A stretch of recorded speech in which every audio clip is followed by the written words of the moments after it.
Oke, Assalamualaikum warahmatullahi wabarakatuh. Ya, balik lagi di channel Waalaikumsalam. YouTube-nya Leeds Project. Kali ini kita ada di segmen Bincang Asik online tentunya, bareng satu orang yang gue udah kangen banget sebenarnya ketemu sama dia, tapi karena pandemi tentunya udah hampir 1 tahun setengah mungkin kita gak ketemu gitu ya.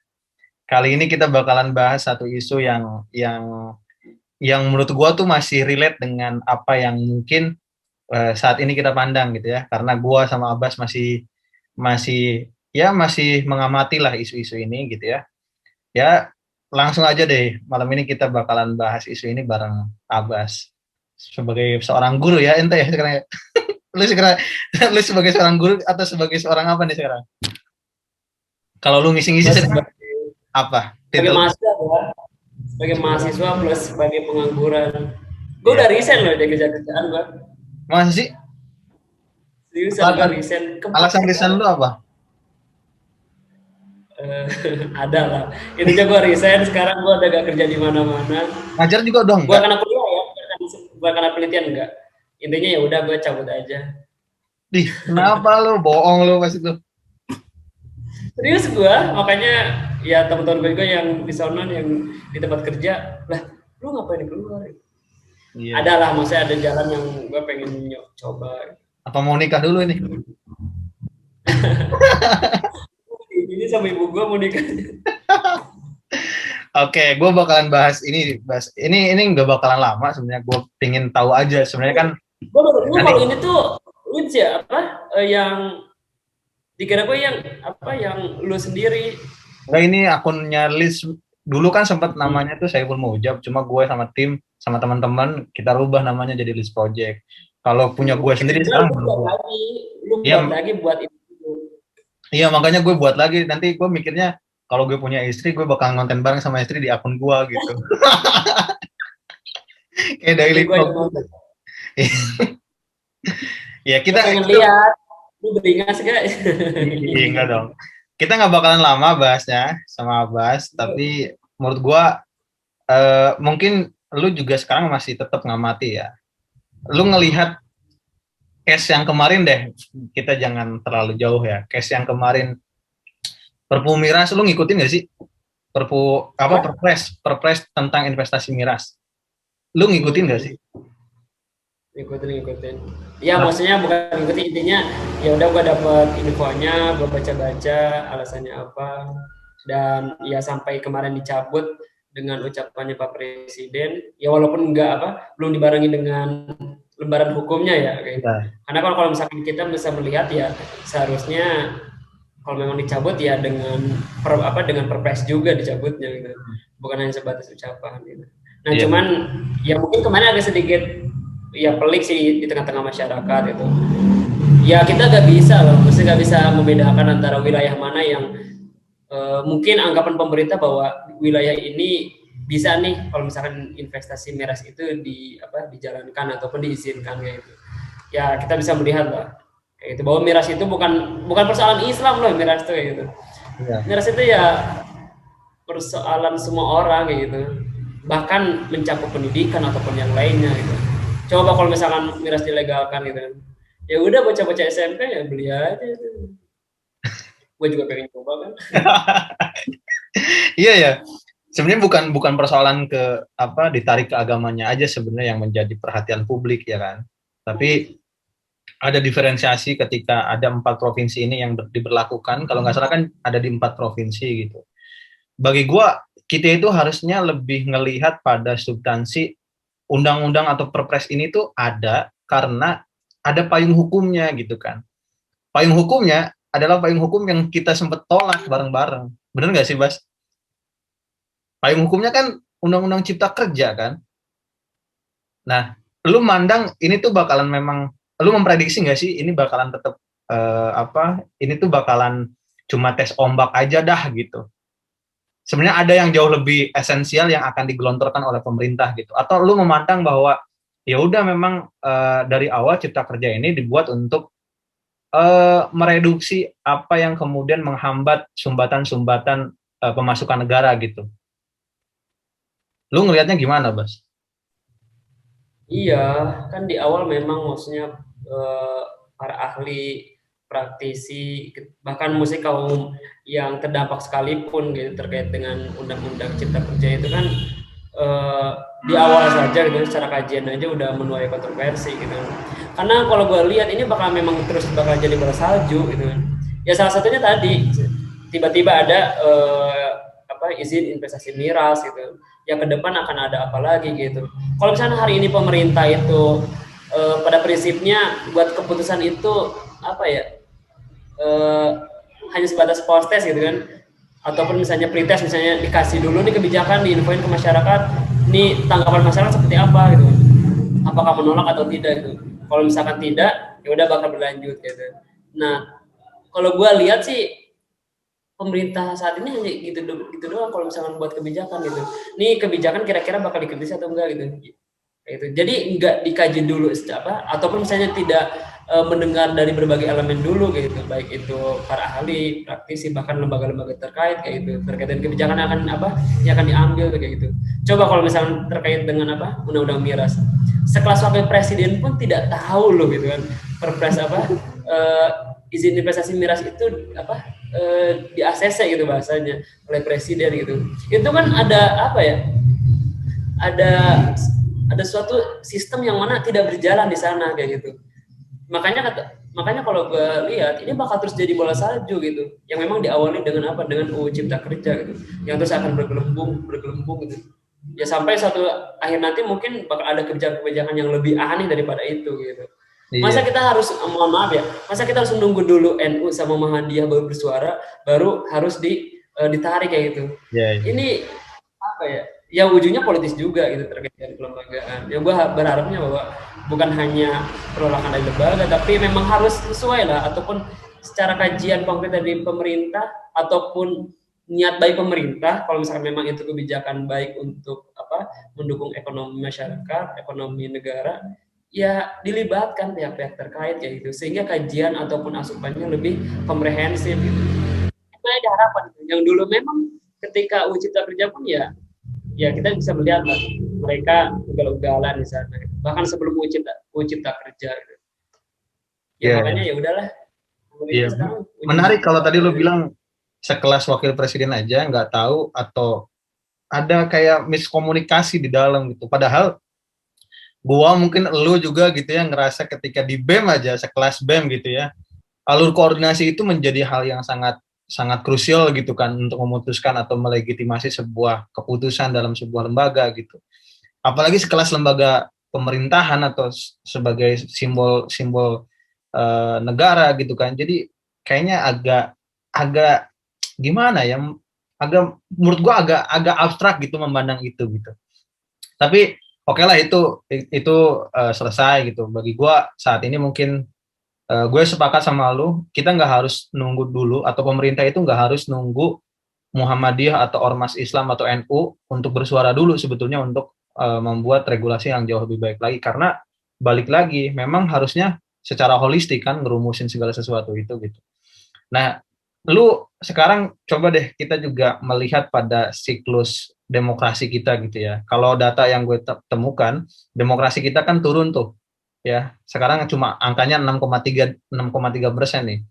Nah isu yang saat ini hangat di publik bahkan sampai detik ini juga masih di perdebatan publik itu tingkat demokrasi Indonesia kita cuma 6,3%. Jadi turunnya cukup signifikan dan stagnan gitu. Lu ngikutin yang Partai Demokrat juga kan yang dikudeta kan? Gue berlepas dari entah itu partainya apapun atau partainya siapapun terserah lah.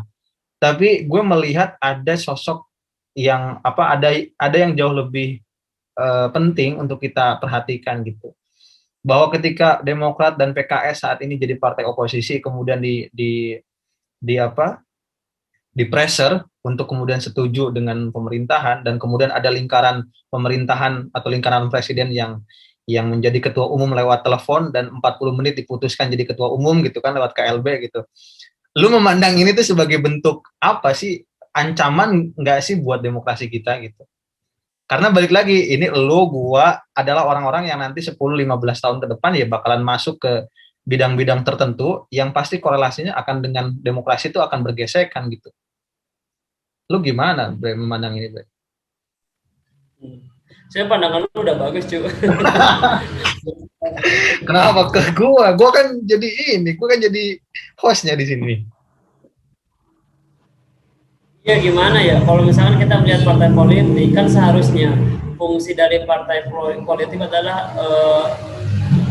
sebuah wadah ya, ataupun lembaga yang mampu menampung aspirasi kayak gitu, menampung aspirasi dari wakil-wakilnya yang ada di parlemen kayak gitu, untuk mengkritisi pemerintah sebagai pengawasan, bahkan sebagai pembuat hukum juga gitu, legislasi. Harusnya kan harapannya sana gitu. Jadi kita menghilangkan budaya-budaya terdahulu lah terkait dengan seperti halnya feodalisme atau gimana gitu. Cuman kalau misalnya gue lihat sekarang, ya seolah-olah feodalisme itu ada di dalam tubuh partai gitu. Bahwa partai ini dibangun oleh orang tua dan akan terus diwariskan kepada anak-anaknya gitu, orang terdekat daripada si pemilik ataupun si pembentuk dari partai ini gitu. Terkait dengan misalnya kemarin gugat menggugat, guling menggulingkan kayak gitu. Menurut gue itu dinamika gitu. Memang dinamika partai itu ya silahkan lah gitu. Mereka memiliki internalisasi kayak gitu. Cuman kalau misalkan kaitan dengan dengan pemerintah gitu, ini yang harus digarisbawahi kayak gitu. Seharusnya partai ini memang menjadi menjadi, karena kita memakai sistem kepartaian, seharusnya partai itu menjadi simbol daripada warna ataupun gue mengartikan ini lebih daripada fungsi DPR malah kayak gitu, promosi DPR gitu. Karena apa? Karena partai itu punya power ketika misalnya wakilnya yang ada di DPR misalnya tidak sesuai dengan visi masyarakat kayak gitu. Ya partai memiliki wewenang untuk untuk mencabut, untuk memanggil kayak gitu. Menurut gue seharusnya ini jadi wadah gitu. Tapi hari ini harapan itu hilang di tengah-tengah masyarakat itu. Jadi partai itu hanya jadi simbol kendaraan ketika seseorang itu ingin menjadi pejabat publik kayak gitu, baik itu DPR, baik itu pemerintah ataupun yang lain. Hanya sebatas itu saja gitu. Kalau misalkan lu punya DPR, kalau lu punya jadi DPR atau misalnya jadi wakil rakyat, ya pertanyaannya adalah partai apa yang lu mau tunggangi gitu. Ini hanya sebatas itu aja gitu. Tapi tidak pernah membaca lu mau bawa gagasan apa, sesuai gak gagasannya dengan partai apa gitu. Kayak gitu. Apalagi kalau misalnya tengah masyarakat hari ini partai itu ataupun misalnya warna ataupun kalau kata gue nih asobiyahnya partai itu hari ini bahkan sampai bisa memecah belah masyarakat kayak gitu. Tetangga gue PDI misalnya, tetangga gue PKB, tetangga gue PKS, udah tuh pecah sampai kapanpun kayak gitu. Polarisasi dengan polarisasi terkait mulai dari bantuan terkecil gitu, bansos gitu kan, itu ada mulai pilah-pilah gitu kan, misalnya ketua RT-nya partai ini, nah itu sampai seperti itu gitu. Seharusnya kan partai itu jadi jadi sumbangsi ataupun partai yang mampu meramu gitu. Partai itu meramu aspirasi masyarakat sehingga kader-kader yang akan diusung itu ya kader-kader yang memang menjadi harapan, kan harusnya nilai plusnya kayak gitu. Jadi hari ini ya partai hanya cenderung untuk ya tadi gimana caranya popularitas tetap tinggi dan elektabilitas dan suara partai di pemilu berikutnya bisa lebih besar. Hanya sebatas itu saja gitu.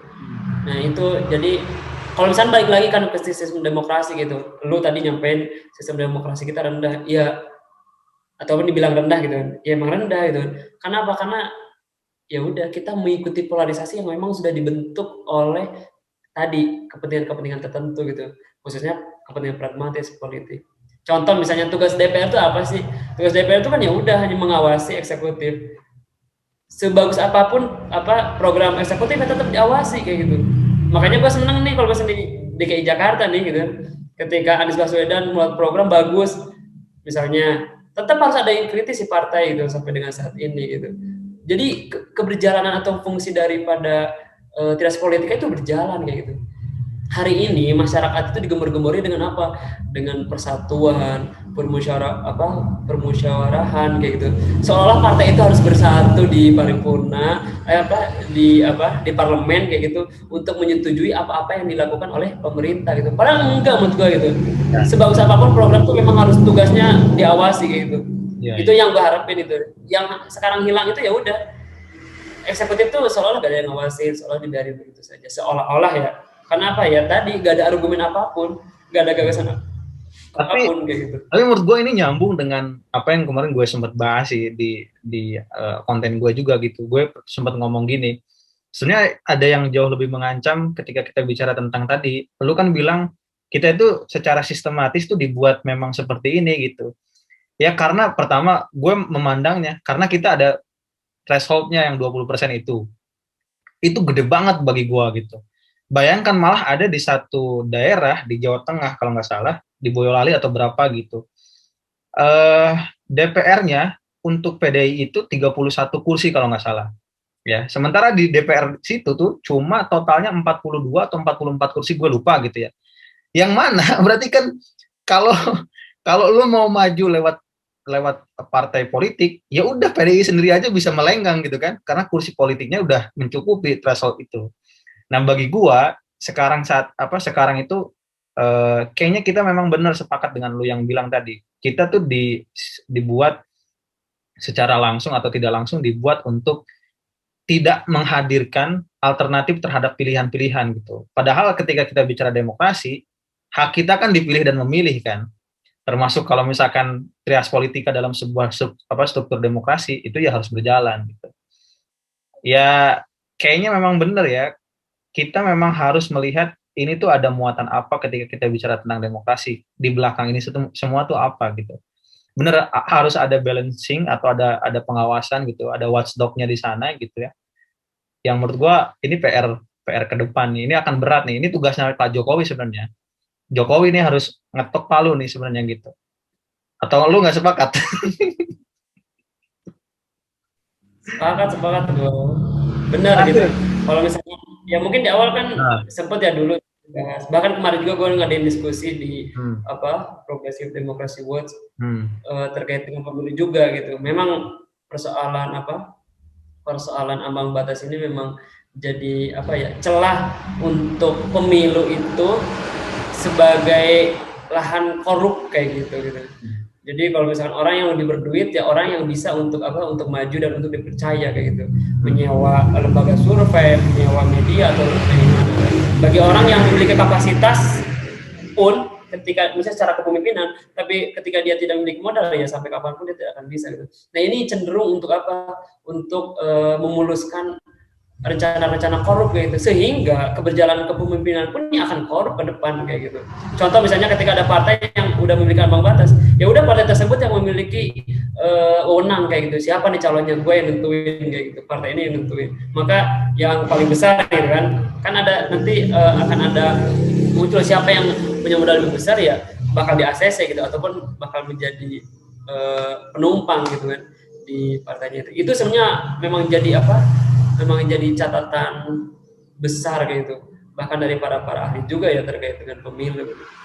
Gue sepakat dengan lu terkait dengan itu. Intinya gini aja coy, kalau misalkan ya kita sebagai masyarakat biasa gitu kan yang mungkin resah gitu kan, tiap hari kita dengerin berita kayak gitu, tapi substansi daripada fungsi daya mereka itu tidak ada gitu, yang mana seharusnya mereka menyampaikan inspirasi, menjalankan fungsi-fungsi gitu. Kalau misalkan kita menolak feudalisme, misalnya nepotisme gitu, ya seharusnya adanya partai politik itu adalah tadi menghilangkan feudalisme, nepotisme gitu, bukan malah melanjutkan ataupun misalnya mewariskan hal tersebut di internal partai sendiri kayak gitu, yang berujung pada berujung pada kekuasaan kayak gitu. Ya. Terakhir deh biar nggak terlalu politik banget, kayaknya apaan sih politik mulu nih bahasnya gitu kan. kayaknya penonton tuh agak berat gitu ngomongin politik mulu gitu. Terakhir deh, lu ngikutin isu ini nggak sih bre, isu Kaisang? Gue pengguna Twitter alhamdulillah. Kan? Jadi lu ngikutin pengguna Twitter sebagai pengguna Twitter, trending berapa hari ini kan itu kan. Cuman dia masih kalah sih sama yang dulu yang sampai di YouTube itu ada live reportnya gitu kan. Siapa Anjayani? Terkait dengan unfollow ya. Gue sebenarnya agak tahu orang, cuman gitu. Tapi Kaisang juga rame sih. Ya itu lu mandang kayak gimana ini Ini kita lepas dari bahasan-bahasan politik dulu lah. Ini cooling down lah. Lu memandang kayak gimana, Bre? Ya, gue cuma mau Berpihak ke Kaisang atau ke keluarga ceweknya nih? enggak, gue bingung kalau misalnya harus berpihak. Intinya gue pengen apa? eh pengen nyampein kalau misalkan cowok itu kalau nggak homo ya brengsek. Ini gua jadi thumbnail nih. Cowok itu kalau nggak homo ya brengsek. Gitu aja, kalau cowok itu kalau nggak brengsek ya homo gitu kan. Udahlah gitu. Gak ada istilah ikan. Lu memandang dia itu sebagai yang mana nih? Yang satu atau yang duanya nih? Kasihan loh ceweknya loh. Di ghosting loh. Gue juga baru tahu tuh istilah ghosting kayak gitu. Bisa jadi lu adalah pelaku daripada ghosting yang lu gak sadar sebenarnya Pul, kayak gitu.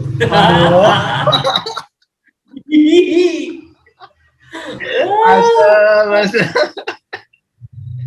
Kenapa ke gua? Tapi kalau misalnya lu tanya terkait dengan Kaisang, gimana tanggapan lu terkait Kaisang? Kaisang itu adalah bentukan daripada lu.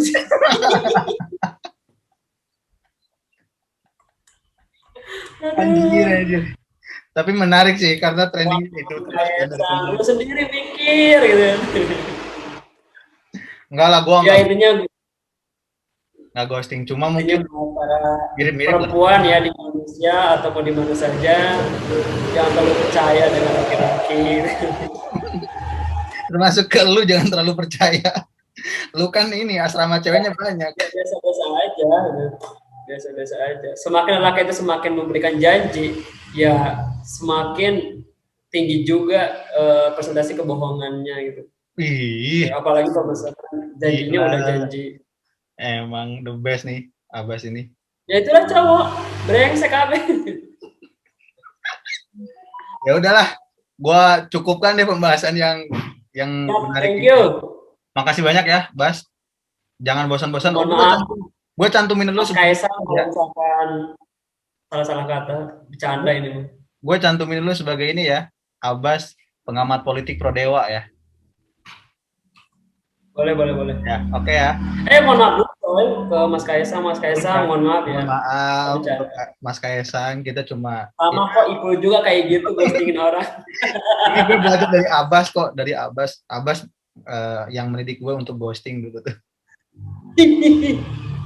Ya udah Bas, makasih banyak ya. Ya, jangan bosan-bosan buat ngebahas satu isu yang Thank you, Bro. Menarik. Gue undang juga lu nanti di YouTube-nya Indexstat ya. Oke, siap. Oke, siap. Makasih banyak ya. Sukses terus buat akademik dan karir lu, Bas. Amin, doain aja, coy. Ya, semoga tahun ini bisa. Gua pengen kayak lu, Pul, pengen usah. Gua belum sukses, Bas. Aduh, doain aja lah. Ya. Siap. Terima kasih banyak buat teman-teman. Jangan lupa di like, comment, subscribe Leeds Project, dan terima kasih banyak buat Abbas. Semoga karirnya ke depan tambah cemerlang. Mohon maaf. Wassalamualaikum warahmatullahi wabarakatuh.